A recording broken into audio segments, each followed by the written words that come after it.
Cup of Tea rightly points out, hello, Cup of Tea, rightly points out that Jeremy Corbyn's been suspended for his anti-Semitism.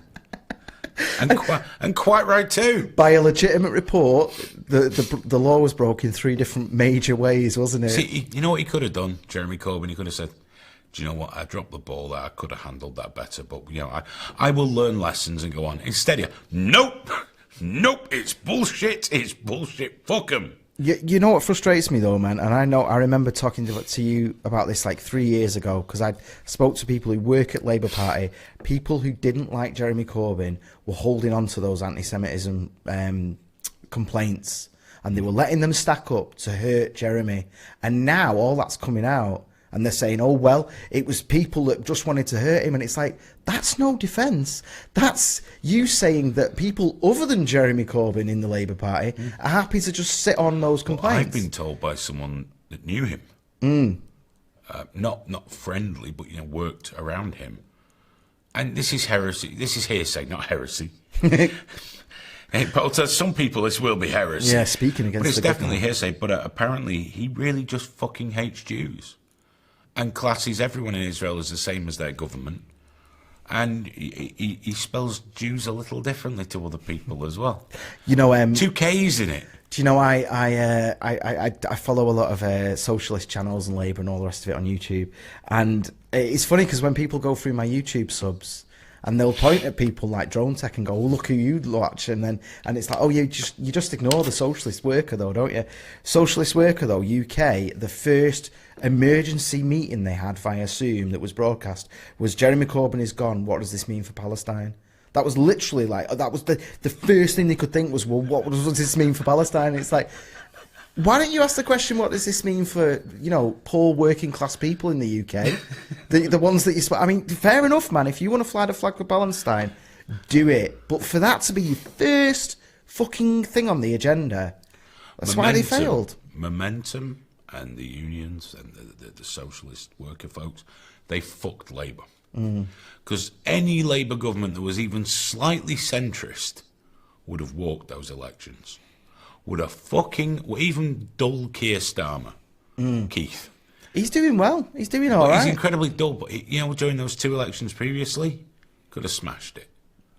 I agree with you there. Anyone, if it was just that bit more centrist, Sorry, he went too far left. To clarify, when I say he's doing well, that doesn't necessarily mean I mean politically he's doing well. His polls. I'm not necessarily standing by. He used to be the DPP. He knows his shit. Yeah, they do. They're doing. I was talking about this on Tuesday. They're doing exactly what Labour did in the 90s. And Keir they've let the extremists get a certain kind of loudness and a certain amount of confidence, and it's exactly what Blair did in the 90s. Yeah. They're cutting them all out, fucking...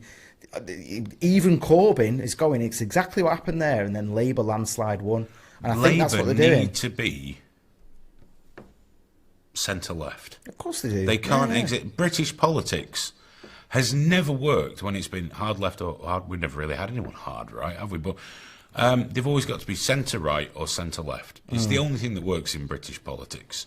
Nothing else flies very well. We are very left leaning anyway. I mean, even what we call right wing and conservatism stuff, it's all very. I mean, if you look at it on a sort of global average in terms of where people fall, it's all on the left. Yeah, our whole spectrum is really quite narrow. Yeah, I mean, we've got our sort of like, the conservative, our right wingers could never say we're going to get rid of the NHS. They'd never get in on the back of that. You got to think in terms of that. Isn't it like the 5th biggest employer on the planet or something ridiculous like that?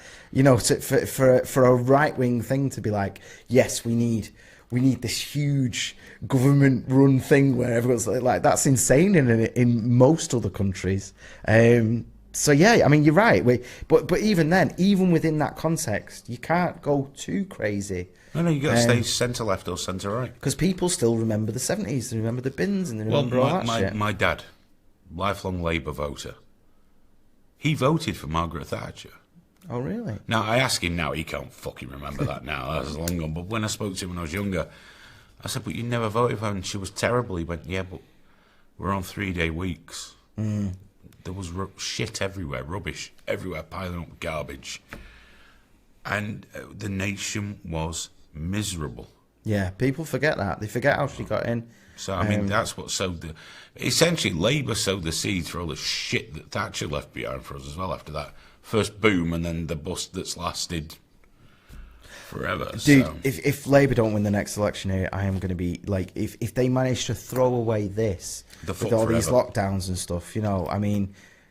Jesus Christ! You know how many people are going to die? How many people are going to die in care homes before? There's a big problem though. Go on. Labour support everything that they're doing in terms of lockdown. They want more lockdown. Yeah, that is true. That is true. They want more than the Conservatives. They want everything gone. Everything. Now, if coronavirus hadn't happened when we spoke about this, I was sure we'd end up with another 4 years. Of Tories. Oh yeah. No problem. No way they were getting in before coronavirus. Yeah. But same way that Trump was going to landslide it before coronavirus. We would like, no, Trump's going to win. It's as simple as that.